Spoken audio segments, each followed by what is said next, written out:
The Lord's Supper, Eucharist, or Communion, is a ritual of eating bread and drinking wine, or wine substitute, to celebrate the Lord's death until he returns.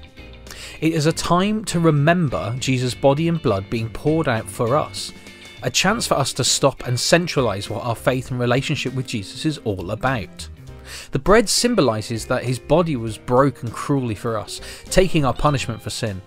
And the wine symbolises his blood shed for us, which is life poured out so that we are raised with him in life. The cross is the central issue of our life in Jesus.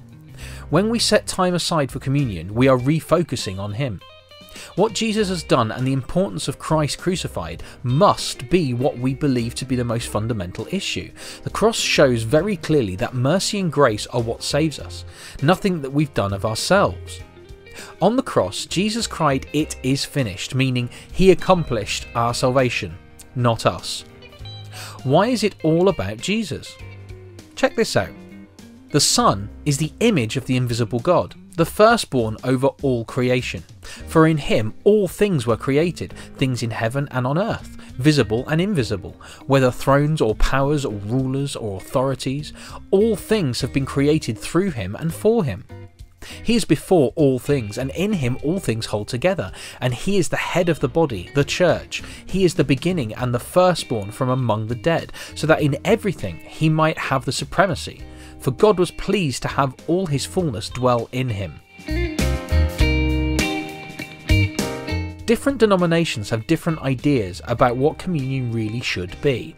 In 1 Corinthians 11 verses 23 to 26, we see Paul writing about the Lord's Supper as a regular occurrence, as opposed to the actual Last Supper Jesus performed before his crucifixion. This shows us it's something that was even being repeated as the Bible was being written. There doesn't seem to be any set rules of what bread, what wine, what kind of cup, chalice, goblet they were to use, how often, or whether it was performed by a vicar, priest or Deacon Dave. The fact that they did it and we should do it until he returns is actually the key. When the hour came, Jesus and his apostles reclined at the table, and he said to them, "I have eagerly desired to eat this Passover with you before I suffer. For I tell you, I will not eat it again until it finds fulfillment in the kingdom of God." After taking the cup, he gave thanks and said, "Take this and divide it among you, for I tell you I will not drink again from the fruit of the vine until the kingdom of God comes." And he took bread, gave thanks and broke it, and gave it to them, saying, "This is my body, given for you. Do this in remembrance of me." In the same way, after the supper, he took the cup, saying, "This cup is the new covenant in my blood, which is poured out for you." Jesus talks about the new covenant, life abundant forevermore, saved by Jesus, who died for our sin, then rose victorious after death.